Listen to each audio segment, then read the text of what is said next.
காட்டுமன்னார்கோவில் தொகுதியில் மீண்டும் தேர்தல் நடத்த வேண்டும் என கோரி விடுதலை சிறுத்தைகள் கட்சியின் தலைவர் திருமாவளவன் சென்னை உயர்நீதிமன்றத்தில் வழக்கு தொடர்ந்துள்ளார். கடந்த சட்டமன்ற தேர்தலில் காட்டுமன்னார்கோவில் தொகுதியில் போட்டியிட்ட விடுதலை சிறுத்தைகள் கட்சியின் தலைவர் திருமாவளவன் 87 வாக்குகள் வித்தியாசத்தில் தோல்வியை தழுவினார். இதையடுத்து அந்த தொகுதியில் மறுதேர்தல் நடத்த வேண்டும் என சென்னை உயர்நீதிமன்றத்தில் அவர் வழக்கு தொடர்ந்துள்ளார்.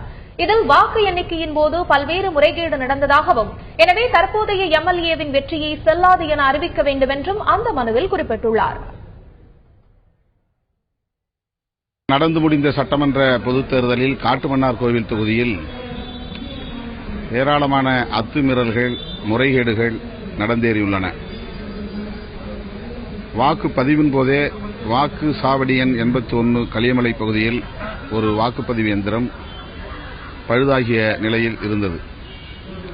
அதே வாக்குப்பதிவு எந்திரம்தான் வாக்கு எண்ணிக்கையின் போதும் யார் யாருக்கு எவ்வளவு வாக்குகள் என்பதை காட்டவில்லை. இப்படிப்பட்ட ஒரு சூழலில் நடந்து முடிந்த சட்டமன்ற பொதுத் தேர்தலில் அதிமுக வெற்றி பெற்றதாக அறிவித்திருப்பது செல்லாது.